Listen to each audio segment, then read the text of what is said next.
J'ai souhaité m'adresser à vous ce soir pour vous entretenir de la situation liée à l'évolution de la pandémie du Covid-19. Vous le savez, dès l'apparition du premier cas le 2 mars dernier, le gouvernement a mis en place une stratégie de contingentement de la maladie que nous avons ajustée au fur et à mesure de son évolution. C'est ainsi que, tenant compte du risque de calamité publique liée à la pandémie, j'ai proclamé le 23 mars l'état d'urgence, assorti d'un couvre-feu sur l'ensemble du territoire national. Plus de 2 mois après, et malgré le rythme de progression de la maladie, notre système de santé s'est montré résilient face à une pathologie pourtant inédite et particulièrement contagieuse. Nous le devons surtout à la compétence et au courage remarquable de notre personnel de santé. Les propos poignants de malades guéris en sont les meilleurs témoignages.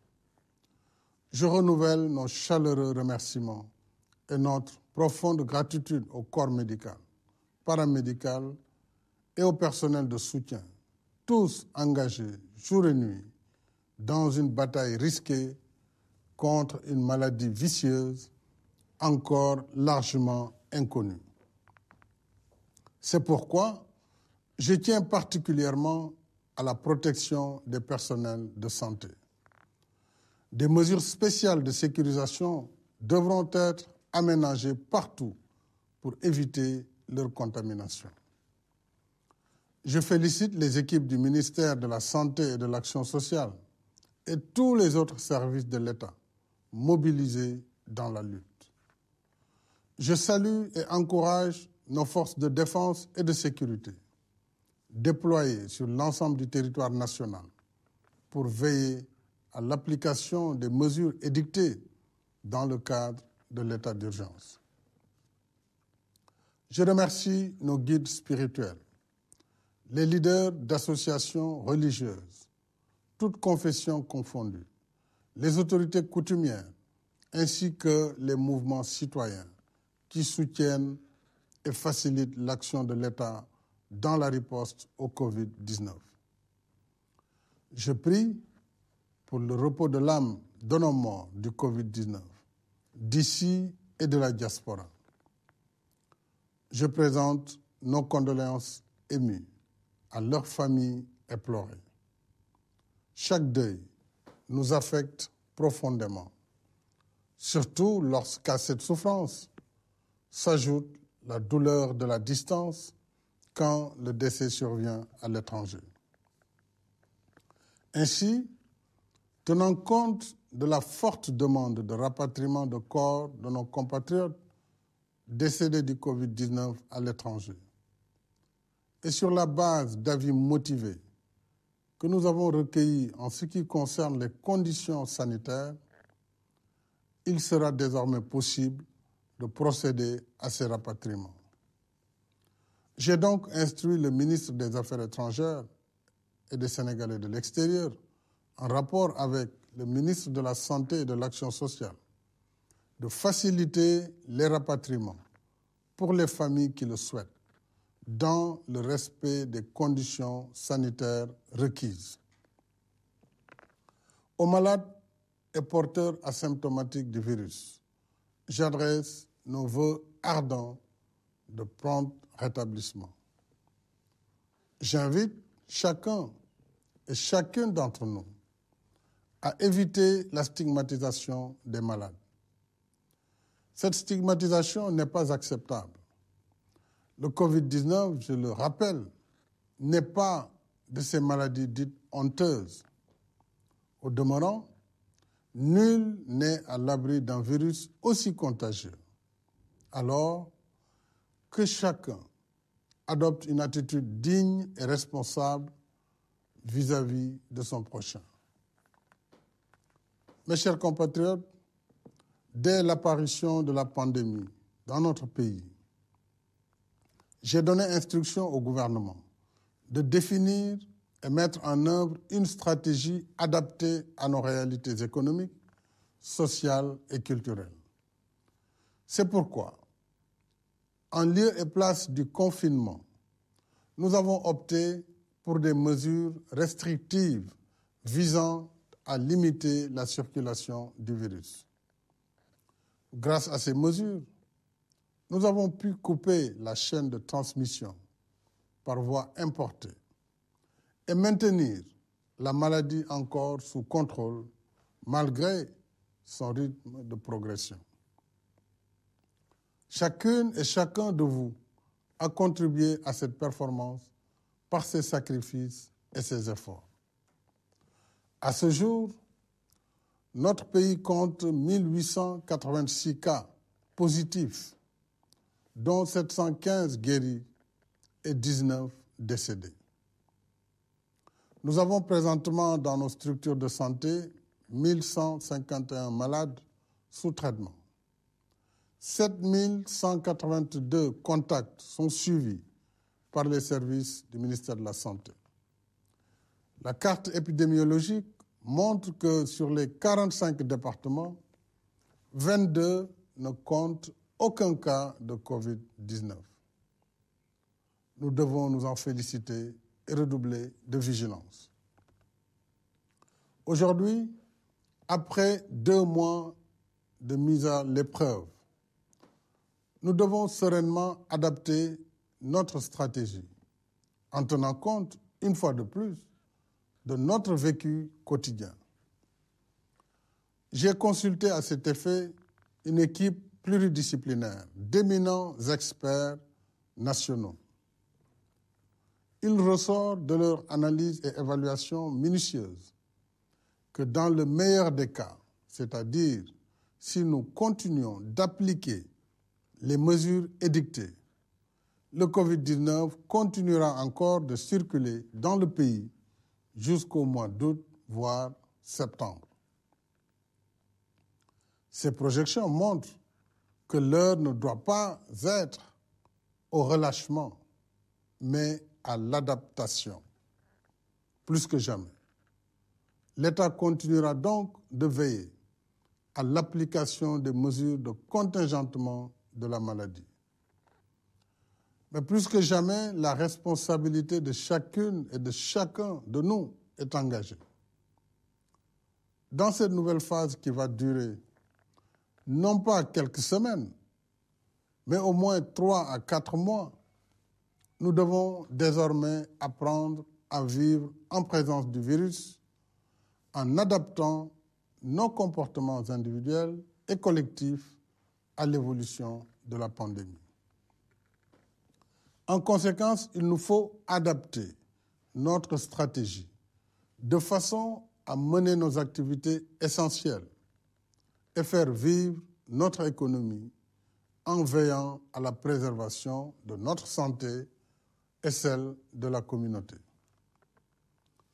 Au regard de ces considérations, j'ai décidé de l'assouplissement des conditions de l'état d'urgence comme suit. À compter du mardi 12 mai 2020, les horaires du couvre-feu seront de 21h à 5h au lieu de 20h à 6h. Les horaires de bureau sont réaménagés de 9h à 16h. Les marchés et autres commerces qui étaient astreints à des jours particuliers d'ouverture seront ouverts 6 jours et resteront fermés 1 jour dédié au nettoiement. Ce jour sera déterminé par l'autorité compétente en fonction des contingences locales. Les marchés hebdomadaires, communément appelés Luma, seront rouverts, mais dans les limites de chaque département. Il sera également procédé à la réouverture des lieux de culte. Le ministre de l'Intérieur, en rapport avec le ministre de la Santé et de l'Action sociale, engagera les consultations nécessaires à cet effet avec les guides religieux ainsi que les associations religieuses pour convenir des conditions et modalités. S'agissant de l'école, les cours reprendront le 2 juin pour les classes d'examen, c'est-à-dire pour les classes de CM2, 3e et terminale, soit 551 000 élèves du public et du privé réunis sur les 3 500 000. L'année scolaire et le calendrier des examens seront adaptés en conséquence. Les élèves des autres classes continueront de suivre les cours à partir du dispositif Apprendre à la maison, décliné dans ces plateformes télévisuelles, radiophoniques et numériques. En ce qui concerne l'université, le ministre en charge de l'enseignement supérieur poursuivra les concertations avec les différentes académies pour aménager les enseignements à distance. Le gouvernement veillera particulièrement à ce que la fréquentation des lieux de culte, des établissements scolaires et autres espaces publics, des marchés et autres commerces, y compris les restaurants, obéissent strictement aux mesures de distanciation physique et aux gestes barrières, notamment le port obligatoire du masque et le lavage des mains. Partout, le respect de ces conditions est essentiel pour éviter des risques de contamination. Le gouvernement y veillera de près et prendra, le cas échéant, toutes les mesures appropriées afin de prévenir la propagation du virus. Déjà, 10 millions de masques ont été produits localement. Ils seront distribués dans les écoles, les lieux de culte, les marchés et les transports publics. Ensemble, chacun jouant pleinement son rôle, nous réussirons le pari de redynamisation progressive de la vie nationale. Dans le même esprit, avec l'hivernage qui s'annonce, j'ai demandé au gouvernement de prévoir les assouplissements nécessaires au transport public afin de permettre aux travailleurs agricoles de rejoindre leur localité. C'est le lieu pour moi de remercier nos guides religieux, musulmans et chrétiens, pour leur pleine participation à notre combat commun contre le Covid-19. Je compte sur leur soutien continu pour l'application des mesures d'adaptation dans cette nouvelle phase que nous engageons. Je remercie les parents d'élèves, les enseignants, personnel d'encadrement et les partenaires sociaux. Tous restent actifs dans la gestion de cette crise majeure qui affecte aussi l'école. Je remercie également le secteur privé et les syndicats de travailleurs pour leur résilience dans ce contexte si particulier. Mes chers compatriotes, alors que nous faisons face à une crise sans précédent, je suis heureux de constater que loin de céder à la résignation, nous puisons chaque jour dans le génie créateur de notre peuple les ressources nécessaires à notre résilience commune. Je pense à toutes ces initiatives locales qui fleurissent face au Covid-19. Je pense aux tailleurs qui confectionnent des masques, aux étudiants, enseignants et chercheurs qui fabriquent des gels hydroalcooliques, qui inventent des robots, des respirateurs artificiels et des machines à laver les mains. Je pense aux concepteurs de plateformes de commerce électronique et aux livreurs qui offrent leurs services pour nous éviter des déplacements propices au risque de contamination. Toutes ces compétences et ces savoir-faire locaux nous parlent pour nous dire que rien ne peut épuiser la force mentale d'un peuple résolu à affronter les épreuves et maîtriser son destin.